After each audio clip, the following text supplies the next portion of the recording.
I've been researching propaganda and its deployment by the influence industry all around the world extensively over the last 15 years or so.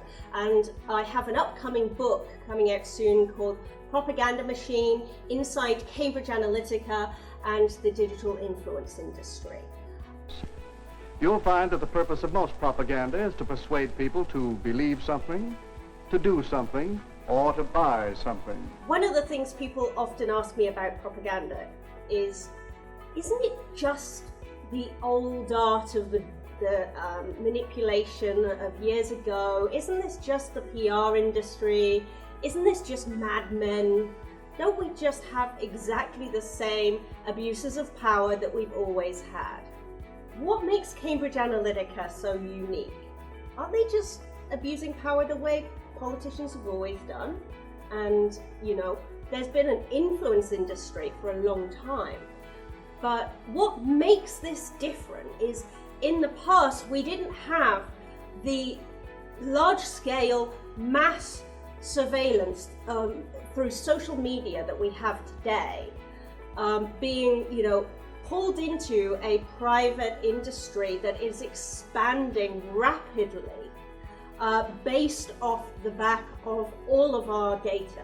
We are under mass surveillance every moment of our lives, and we are voluntarily under mass surveillance.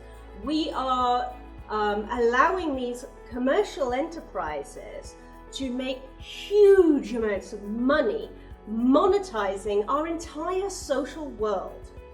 There are things that can be measured about your social and behavioral and emotional state that can now be harnessed by people you don't know are there in order to make an ad more persuasive. And that is not the same as a billboard in your local community. They know everything you've bought. They know that you are into a particular subculture, and they can target ads to make you scared, to make you feel a sense of community with other people that maybe you don't have an awful lot in common with because they're on the other side of the country, but suddenly you've been connected. Commercial influence industry that has grown up to exploit this sort of mass surveillance social media system, work in campaigns of all kinds, companies working for the national security state at the same time as working in elections. And that's really problematic depending on the sensitivity of some of this data. And without any oversight of these companies, you know, it opens up the worry of how data might be being redeployed and misused. Wars that have been driven by our militaries and our governments, all to advance capital, of course. That's absolutely not playing fair. And they're doing it to split us apart, to divide us, to turn us against each other.